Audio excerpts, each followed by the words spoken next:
everyone. We're excited to announce that Think Ahead has united with iStore to bring our partner schools, teachers, and families iStore education. By way of introduction, I am Dee Bryant, GM at iStore Education, and with this united focus, we are committed to providing families with an avenue to fulfill the education needs of your children at any one of our 26 iStores nationwide, including free setup and orientation to your device. We've joined with Future Proof Me this afternoon to provide an avenue for you to explore as parents, should you be seeking some answers that arise from today's session. Alan Tate is the co-founder, and I'll hand over to him for a quick overview of what they do. Thanks, Didi, and welcome all. Just so to make sure that I'm definitely off mute. Thanks to iStore Education for co-hosting tonight with us. In a nutshell, Future Proof Me is an organization that helps ready students and scholars for the future of work. We've all heard about this future of work. The world's obviously changing on a constant basis, and we're an ed tech career company, so we provide education, we provide technology, and we also provide careers as well. Working with technology companies like Microsoft, Apple, Google, and the likes, working with potential employers, providing workplace experience, job placements, and then providing strategists to our students to guide them through this process. But I'll give you a bit more feedback on what we do when we get into the presentation from Neale shortly, and we'll talk about some of the jobs that are coming and what you need to do to get ready for these jobs. Thanks, Alan. Before we get started, we would love to interact with you during the workshop today. So please say hello and chat to us in the chat panel and tell us where you're joining from. If you have any questions, please make use of the questions and answer options in Zoom, and we'll try and answer them during or at the end of the workshop. I'm sure Neale will be delighted to receive some questions from you. You can also share more around today's workshop using #iStoreMeets. Tonight, we are privileged to have a person at the top of their industry. Hello.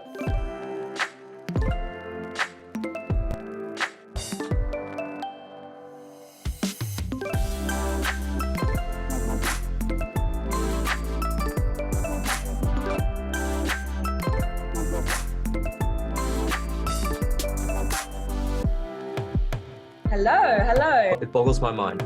This is the iStore Meets talk that I have been most excited for.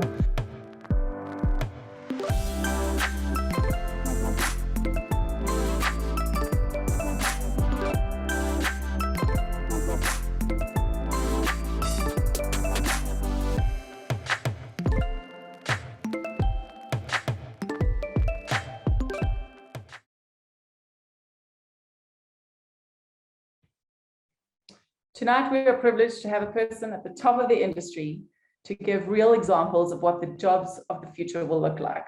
And believe it or not, that future could be just a mere 5 years away. Neale Hill is the newly appointed president of Ford Company. Neale, welcome, and thank you for sharing your understanding and insights around future trends and how this links to the employability of the youth in our country.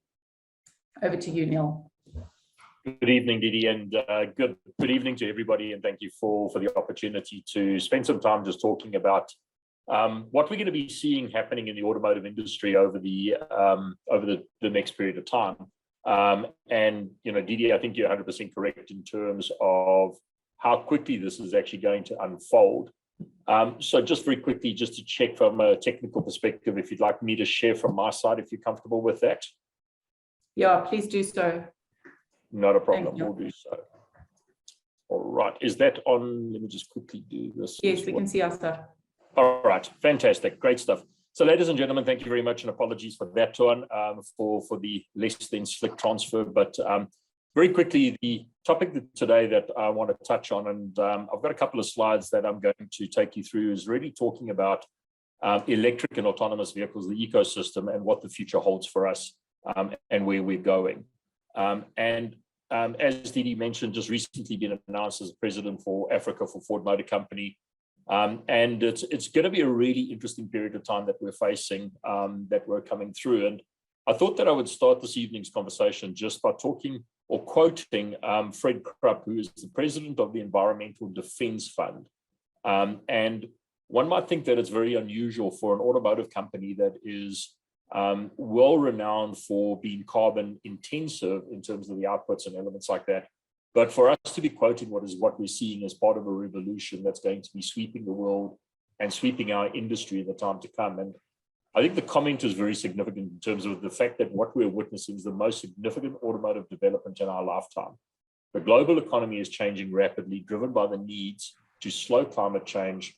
The world is moving to electric vehicles powered by clean energy, and consumers are embracing them because they are more capable and more fun to drive. And I think one of the key things that I really wanted to start with is just to reflect on where we've come from. Everybody knows or should remember the vehicle that's in the bottom left-hand corner, which of course is the Toyota Prius, and was really one of the first volume vehicles that we've seen on roads around the world that started introducing this concept of new energy vehicles to the mass public, of course, the Prius being a hybrid. But the vehicle actually that's on the right-hand side of the screen is an all-electric vehicle that dates back to 1899. So the concept of using electricity to power vehicles is certainly not a new concept. Certainly, what we have seen is an advent and a rapid acceleration in terms of design, styling, and capabilities, especially in the most recent years. But just to talk a little bit about history and top sellers and what's actually happening. So starting off, the new energy vehicle, as we always like to call it, the NEV, what you will realize in the motor industry is that we love acronyms. Started off with the Toyota Prius, which was a hybrid, and then was followed really quickly by both the Nissan Leaf and the Chevy Bolt, which were full electric vehicles. A lot of those vehicles were actually vehicles that were designed as original internal combustion engine vehicles and then converted to electric, and really were characterized by a number of different challenges on those vehicles, which included limited range from the batteries that were installed in them, package compromise because they were originally designed as internal combustion engine vehicles that needed real estate to be able to accommodate things like engines, drivetrains, gearboxes, and elements like that. Especially for early battery electric vehicles, there was a limited charging infrastructure and slow recharge times. And that is certainly something that has clouded the perception related to battery electric vehicles in terms of what the future holds for us. The graph on the bottom right-hand corner, you can see that Tesla dominate currently in terms of global vehicle sales, with two models in the top 10 position at number 1 and number 3. And none other than our very own Elon Musk is, the founder of Tesla, and very well quoted on a number of different elements. Yet to date, they've sold a staggering 382,000 battery electric vehicles in the first 6 months of this year, which is by far and large a clear leader in the industry, with only a Wuling vehicle that you see there, which actually is a General Motors product, sold exclusively in China as a close contender in the sales charts.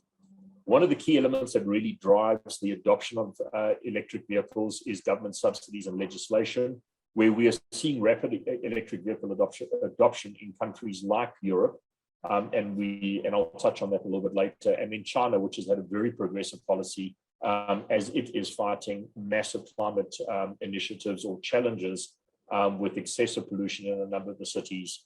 And that's certainly something that they've taken on board as a major challenge. Incentives are also used to establish a volume base, after which there's no retreat for electric vehicle sales in favor of the internal combustion engines. And we've seen that where the price has been subsidized initially to really create an appetite and an affinity for electric vehicles. And I think one of the things that we're certainly seeing in terms of the experience is that once that trend starts, you really start seeing it accelerate. Just to give you a flavor in terms of the rapid rate of acceleration that we've been seeing, the graph on the left-hand side of the chart shows in hundreds of thousands of vehicles sold, the journey from 2012, where it was 125,000 vehicles, to a projection this year at a staggering 6.4 million battery electric and also plug-in hybrid vehicles, with battery electric vehicles accounting for 70% of those sales, or in excess of 4 million vehicles. The growth across the bottom is the staggering thing that we see coming through, which is a growth from 2020 to 2021 of 98%. Where the vehicles sold, you can see the growth across the various markets in the world. China leading the charge at 1.15 million vehicles, which is a 197% increase on a year-over-year basis when you compare half one of 2020 versus half one of 2021. Europe showing 157%, and the US certainly accelerating very rapidly at 166% growth on a year-over-year basis. Electric vehicle sales account for 29% in the case of the US and Europe, and China accounting for 25%. So certainly the electric vehicle revolution is here to stay, and it is accelerating very rapidly. I think also, this is just a snippet and a very short scan of news articles about automotive companies making massive investment into electric vehicles. And you can see there straight away, Europe plans to phase out internal combustion engines by 2035. Charging stations every 60 kilometers along major routes, hydrogen fueling stations every 150 kilometers. Ford Motor Company expects 40% of our global sales to be electric by 2030. VW aiming to knock Tesla off its top spot by 2025. And so it carries on, with really strong pronouncements being made by various manufacturers as we go along. What I wanted to do was give you a glimpse of what the future is going to look like. And this presentation this evening is certainly no intent to try and peel back all layers of the onion with regards to electric vehicles, but to give you a flavor of the volume of vehicles that we're going to be seeing coming to our roads, both globally and to South Africa. And I'll talk a little bit about the impact that we're going to see on South Africa towards the end. But in 2021, you can see a number of brands already making very clear pronouncements about vehicles that they're going to be bringing out. BMW, all electric M-badge car, and the M-badge on BMWs has always been reserved for their high performance vehicles. 2022, Mercedes-Benz planning 10 new electric vehicles. Ford Motor Company will be launching an F-150 Lightning, which is an all-electric pickup. And who would have thought that the iconic F-150 brand would be turned into an all-electric vehicle? The trend continues, and you can see, in 2023, a number of our Japanese manufacturers coming to the party with their vehicles. Nissan aiming for 8 electric vehicles by the year end, on pace to sell 1 million electric vehicles, hybrid electric vehicles in 2023, and then it continues into 2024. Looking ahead, 2025 is a year where, given the longevity or the period of time that it takes to invest or to develop vehicles, we anticipate seeing a massive surge in the number of vehicles that will be coming through. Audi will have 30 electrified vehicles by 2025. BMW, hybrid electric and all electric vehicles will account to between 15 and 25% of global sales. We continue to invest $29 billion into electric vehicles. Hyundai will have 23 electric vehicles globally. And so it carries on when you look through the list of all of the manufacturers that are looking to play into these spaces. And these are just the traditional automotive manufacturers. And there's a whole multitude of companies that are not automotive manufacturers today that will be entering into the space as well. Significant on this particular page that I wanted to call out is in 2026, Jaguar Land Rover phasing out diesel powertrains completely. And when you think about how iconic Land Rover is, especially with its diesel powertrains, it is a significant move where you have a brand like Jaguar Land Rover planning to move away from diesel powertrains completely. 2030 is when things get really serious. UK ban on the sale of diesel and petrol-powered vehicles, which is expected to go into effect. And then you can see the other elements that are coming through in terms of actions and steps that are underway. From a Ford Motor Company perspective, we're on an ambitious trajectory to lead the electric revolution. And certainly, as I've touched on earlier, the F-150 Lightning is one of the vehicles that we're going to be adding to our portfolio. Customer demand has continued to exceed our expectations. And so we expect to be well positioned to have a full electric vehicle account for 40 to 50% of our sales. And that was a quote by Jim Farley, our CEO. What I can tell you is that our F-150 Lightning, which only goes on sale in March of next year, has already in excess of 150,000 pre-orders for a vehicle that we've yet to build. To cater for that, we've continued to invest in our facilities and our plans. And this is really interesting in terms of the approach that we've taken here. So we're building all new facilities in Tennessee and Kentucky to the value of 11.4 billion rand. This is $1 billion, I should say. This is the largest and most advanced production facility in the company's 118-year history. The important thing around this is when you look at the fourth bullet point there, Ford aims to pump $90 million into Texas that will go towards job training and career readiness plans in order to create skilled technicians to work in these factories. And this is in preparation for the new skills and capabilities of employees that will be required to work in these facilities, to assemble these vehicles, and to be able to cater for the changes in technology that are going to be coming through on these vehicles. A further part of this is $525 million going into technicians being trained across the industry. And then also the new Tennessee College of Applied Technology will be developed on the Memphis site in conjunction with Ford Motor Company, as well as our partner SK Innovations, who build our batteries for us, to be able to cater for the skills and requirements that will be going in there. And then, of course, a customized training course that will be developed in conjunction with this. A lot of this is certainly happening overseas, but what we anticipate is that we're going to see a very rapid adoption of electric vehicles coming into South Africa, and I'll talk about that in detail shortly. Innovation challenges. This is what we're seeing in terms of the industry looking to solve some of the challenges that we've continued to grapple with and that consumers have continued to put in front of us as reasons for not adopting electric vehicles.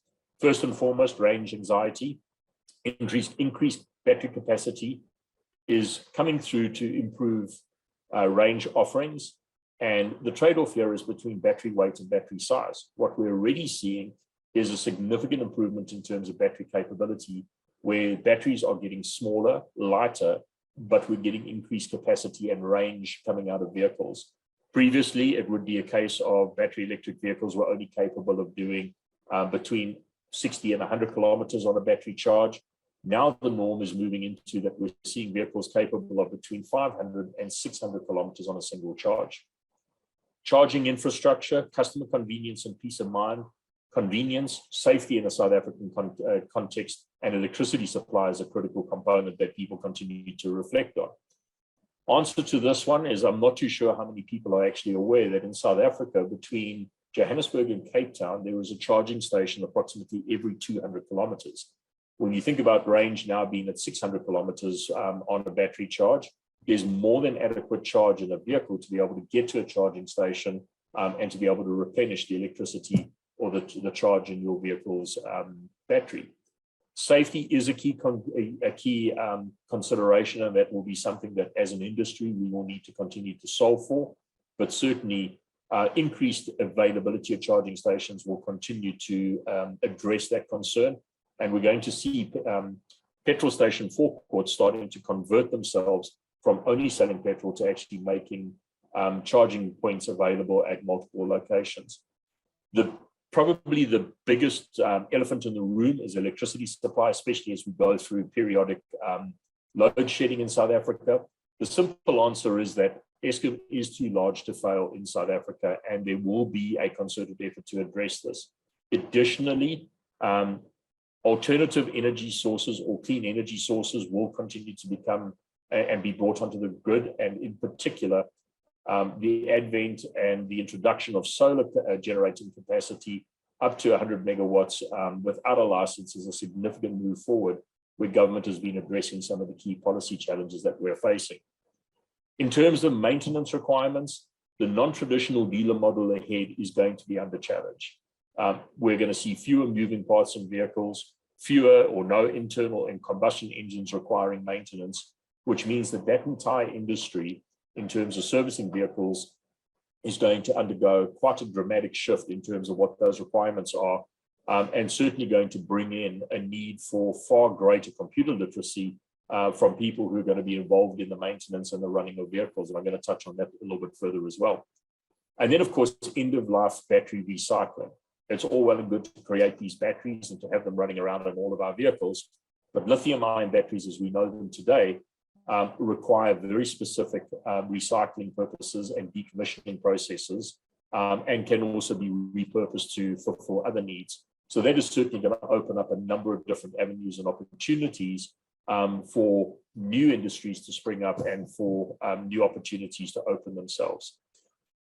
Moving on to autonomous vehicles, and we'll pause for questions and answers at the end of this, and the two go hand in glove. Autonomous vehicles are lagging behind in terms of the development and the capabilities of vehicles, but certainly are not being ignored. I wanted to start off by just grounding everybody in terms of an understanding of the autonomous journey, or the autonomy journey as we would know today. And I'll ask you to think about a vehicle that's available on our roads today, which is, for example, the Ford Wildtrak. In the driver assistance range of features that we have in our vehicle on the Ranger, we have adaptive cruise control, lane keeping aid and lane keeping assist, trailer sway control, and you can see the list of all of those features. All of these features are components and ingredients that go into helping to build an autonomous vehicle. Each one of these systems performs a feature and a function that removes a action that a driver would have had to take. Adaptive cruise control, it maintains a safe following distance behind a vehicle, even if the vehicle in front of you slows down or accelerates up to the preset speed that you've got. And each one of these systems starts integrating into an overall ecosystem on the vehicle to be able to provide you with the capabilities to go to autonomous driving. So we're already well down the path in terms of putting in features that will allow us to seamlessly migrate to autonomy on a vehicle. Added to this is a key enabler, which is embedded modem. So a lot of vehicles are now, and I'm sure you would have heard now about us talking about connected vehicles, which are vehicles that are embedded with an eSIM modem that allows a vehicle to connect to a 4G mobile network. What this gives us the ability to do diagnostic trouble codes, so we can actually identify when there are issues on a vehicle, with the severity of those warnings, and actually be able to push a message to the vehicle via the modem to advise the driver if they need to visit a dealer immediately, if we need to send assistance, or if there's an alert that can be attended to over time. We understand warning light indicators, so if there's a warning light that's appearing on the dashboard, we can actually understand what that fault code is and what is causing it, and advise the driver on actions that need to be taken. Able to understand fuel and fluid levels, engine life on a vehicle, engine temperatures, as well as a whole variety of other information.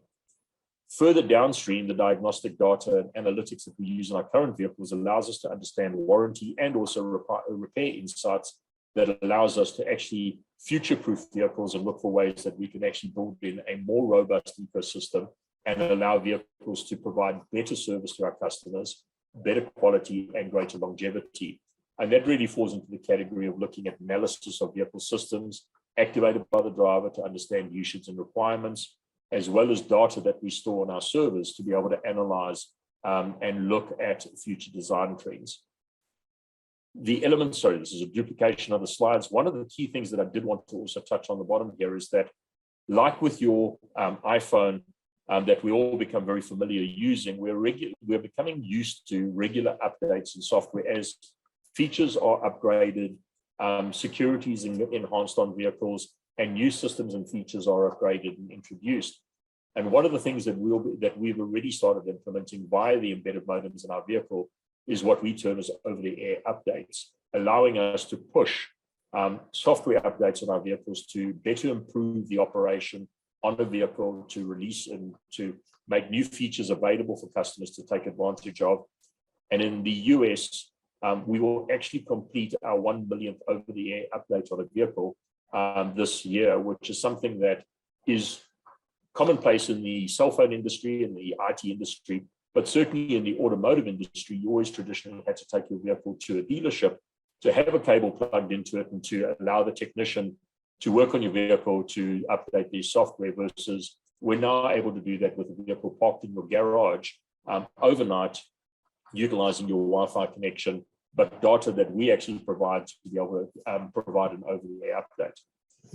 In terms of autonomy, this slide really just provides us with a scale, a 6-point scale in terms of the levels of automation that we're seeing. And just to bring to life what we saw in some of those earlier slides, you can see that we're hovering around automation levels between 0 and 1, where driver assistance is really their vehicle features a single automation system, so monitor speed through cruise control.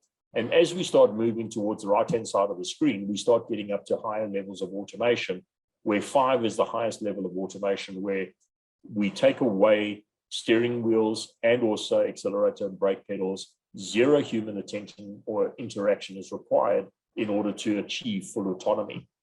In terms of what the current offerings are, just to calibrate everybody, starting at the bottom of the slide, Tesla's Autopilot, which has certainly been in the news for recently, as well as General Motors Super Cruise and our recently introduced Blue Cruise, are systems that qualify as level 2. And just to take you back, level 2 is partial autonomy.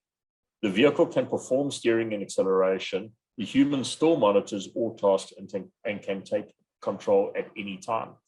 To give you a flavor of the magnitude of the changes that are going to happen, it really shows how far we still got to go. But certainly this is something that we're continuing to see rapid acceleration in terms of the skills and the capabilities and the systems and the technology that's coming through in our vehicles. So the question in terms of what are we going to see in South Africa? Yes, electric vehicles and autonomous vehicles are coming, perhaps sooner than we thought. When we look at the way the South African automotive industry is structured, we rely very heavily on export programs to move vehicles built in South Africa across to multiple markets, and in particular, Europe being one of our key markets that we export to. If you go back and have a look at and remember the slide that I put up earlier about the legislation that's coming into play in Europe, which is outlawing internal combustion engines in 2030, you start developing the idea that the South African automotive industry is going to have to pivot very quickly to producing electric vehicles to satisfy our export customer or export market requirements. As soon as we start producing vehicles in South Africa for export, they start becoming available in South Africa for customers to purchase and to use. What we're also going to be seeing is new battery technology and improved infrastructure coming through. Range anxiety is going to recede. We're already talking about charging stations that are capable of charging vehicles fully in 15 minutes and within a 3-minute period, providing customers with a charge of up to 85% on a fast charge basis. So we're already starting to see a significant number of advantages coming through in terms of the charging infrastructure. Already touched on the European market environment that's going to be forcing changes in terms of legislation and in terms of our export requirements. One of the challenges we're also seeing in South Africa is a lagging behind in terms of the fuel quality that we see in South Africa that is really impacting on our ability to match the rest of the world in terms of quality of fuel and therefore improving fuel emission standards on all of the vehicles that we're selling in South Africa. Currently, the legislated requirement is to be at level 4. In Europe, they're already operating at level 6.2. And our biggest challenge is the quality of the fuel that we have in South Africa available, which causes significant issues in terms of engine and exhaust operations. South Africa will also need policies to support electric vehicle sales in South Africa. And that is really a space that we're working very closely with the government in terms of understanding what it's going to take to see a rapid adoption of electric vehicles in South Africa by consumers. In terms of autonomous vehicles, there is certainly a very challenging legal framework that we're seeing in that particular space. And the biggest challenge around autonomy is not going to be the capabilities of the vehicle, but rather the concerns and the judgment calls that are going to need to be based in terms of policies related to the operation, the safe operation of autonomous vehicles, and where does liability rest in that particular space.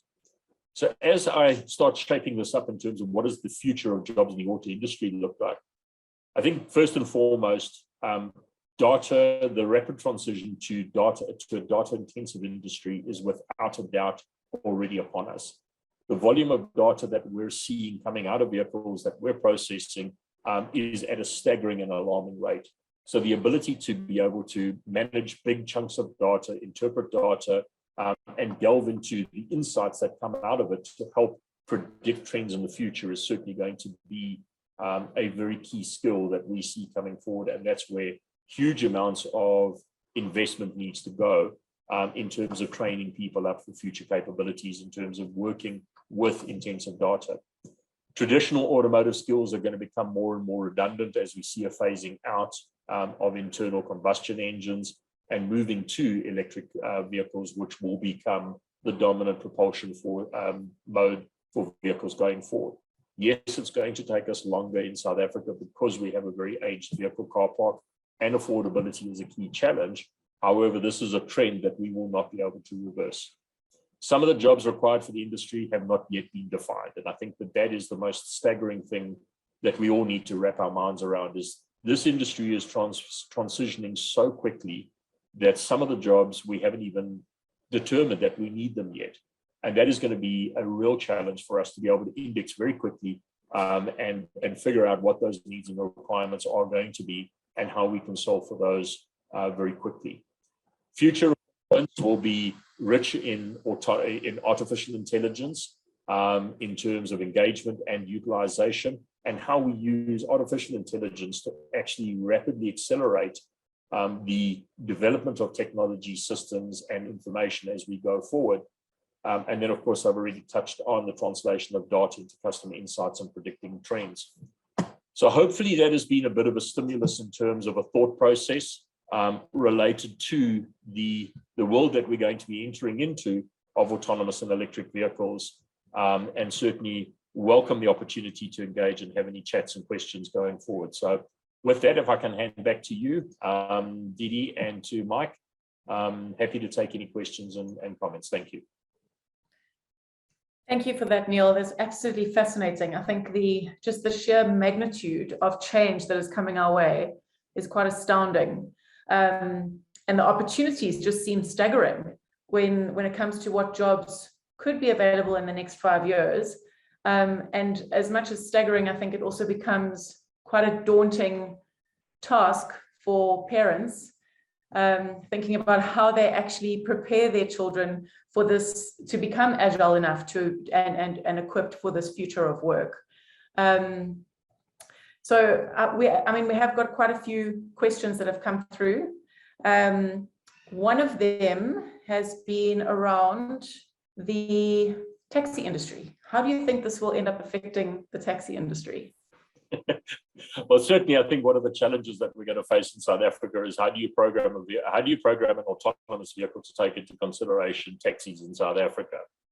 So that will certainly be a challenge that we're going to need to figure out, and I think that will take some time for the experts in terms of the people who develop the algorithms and the modeling to work on that one, especially when you have people that don't obey the rules. I think one of the things that we will see happening, certainly, Rob, to answer your question, is in the taxi industry. I think we are going to see a gradual shift taking place to electric vehicles, and I think that we will see that happening. And I think the usage pattern of vehicles starts defining what is capable. And I think that if you look at the routes that taxis follow, operating traditionally from taxi rank to taxi rank, I think the ability to put in charging infrastructures powered by solar will certainly be a capability. The key challenge here is going to be the challenges that are related to, for example, the cost of batteries and the cost of the particular vehicle. So that will be something that we're going to need to address. But I think realistically, we are going to see taxis moving to electric vehicles in the form of minibus taxis. We already are selling in Europe a transit bus and panel van that is all electric. So the trend has already started in terms of converting vehicles to electric.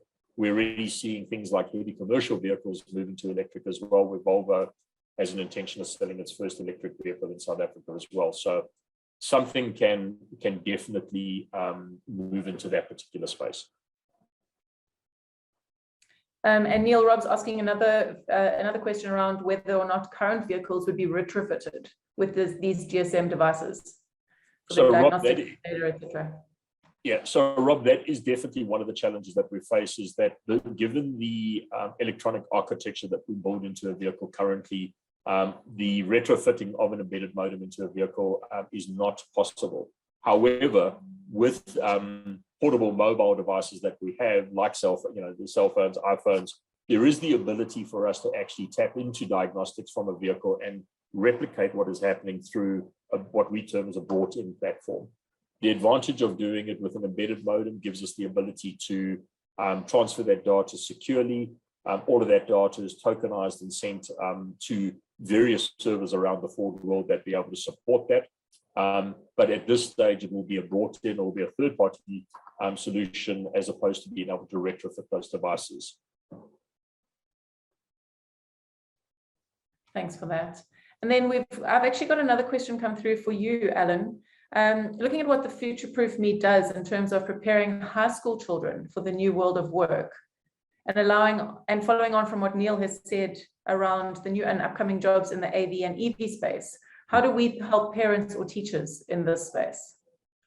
Well, I think just adding on to that, and I think just reading Louise's question here about universities and technicons, how they can sorry, just boot up here now. How they can assist and provide those skills. I think a couple of comments. A couple of years ago, a survey was done in the States where they looked at graduates, how graduates felt in terms of workplace ready. They rated themselves as 90%, and employers rated them as 50%. So there's a 40% gap, in terms of the workplace readiness. And that was a couple of years ago. Now you have new jobs coming up, new skills that are coming up, so that gap is going to probably, increase even more. So to answer that question, universities and technicons are under pressure. The Googles of the world, the Apples of the world, the technology companies are starting to dictate, what should be studied, and 6-month certificates. You do 3 or 4 or 5 of those, and you can actually get you can actually get a job with one of those companies. So there's big pressure under from those universities and technicons. So we've seen technology companies providing a lot more skills, a lot more training, and then the companies like the Fords of the world. There's a company called Argo AI, which is a self-driving partner of VW and Ford. They're employing people not just from a tech point of view. So we've spoken quite a lot about tech, tech jobs. But there's also lots of support jobs that are going to be necessary as well. Remote assistance operators, where customer service has to be top notch. So your whole emotional intelligence and management of people and being able to talk to people is also quite important as well. So all the jobs of the future are not just going to be around technology and around optimizing systems and the likes, but also being able to manage people. Because even though it's a self-driving car, you still have to be able to talk to a person that's sitting in the car and provide support and the likes as well. So those are just some of the comments around the universities and technicons. Yeah, and Ellen, as you were saying about the people factor of it, whilst Neale was talking, I actually made some notes around how, yes, the big data analysis is so important because there's so much data coming out of these new machines, but at the same time, there's the human element of translating that data and what we do with that. And I think that's a critical component of that should not be overlooked. And that is the people, it's the human factor of what will continue and ensure that we are still current and required, I suppose. Okay, well, thank you for that. I think that, Alan, you managed to cover off Louise and Pales's questions there. I think to add to Pales's question, the people that the elements of the ecosystem that will be responsible for providing these skills and this training will be the universities and the technicons. It will be the technology companies, and it will be the employers like the Fords of the world. And I think those, and a company like Future-Proof Me, that's what we do, is we help make these things happen. And we see ourselves like almost like a personal trainer. You always, we always want to get the 6-pack and get super fit, but we never get to the gym on our own. Whereas if you have a personal trainer there, that's the role that we typically play. So we help to make sure that that your grade 9, 10, 11, or 12 scholar or child, actually gets through that process and gets the job done. We also help to provide workplace experience. So through our network of employers, we're able to actually place students into relevant places for workplace experience. And then through our partnership with the technology companies like Apple, like iStore Education, able to then make sure that the jobs and the skills that are coming up, we're able to provide them access to all of that. Alan, if I might just interject there as well, and I think, to pick up on Palace's question as well, one of the key things that I think that as business, we all have, and this is something that has been a government agenda for a period of time now, where they've been talking about the fourth industrial revolution. And this is definitely something that we need to look at very seriously, because the skills and the training that's required is dramatically different from what we've seen in the past. And we look at the people that we're bringing on board as we're recruiting for new jobs and skills and capabilities. In the example in the US, where we've already gone out and we're going to be creating a particular curriculum to educate people and just upskill them in preparation for these changes. So I think that is something that we, as a country and as education institutions and employers of people, we've really got to take seriously in terms of the need to really embrace the move into the fourth industrial revolution and upskilling people for those skills and capabilities. Absolutely. Well, thank you for that. I don't think we have any other chats there. So to contact us if you've got any further questions for myself or for Alan, these are our contact details. If you want to quickly take those down. Yeah, and then moving on from, I suppose, what I was mentioning earlier with regards to what iStore Education can do for you as parents. You are able to kickstart your child's journey on this technical path with these special offers on iPad. All of these include an extended warranty to the value of 699 Rand. And this just provides ease of mind and further savings should anything go wrong. And then also you could choose any Mac. If we can just move to the next screen there, please. I don't know if we're frozen. There we go. Your choice of Mac with free extended warranty to the value of 2,500 Rand, plus 10% off selected accessories. And these offers are all available in store right now for parents. So ask your school if you have not received comms from your school, please ask them to send those details on. Otherwise, you can use this QR code to activate your own voucher. And then also, please also take note of some of our upcoming sessions.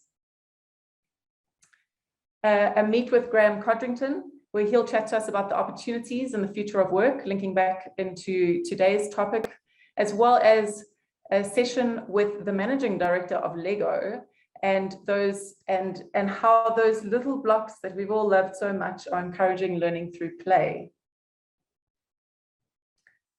Thank you for joining us today. We hope it's been insightful and it's been thought-provoking. We look forward to having you again. Thank you, everyone.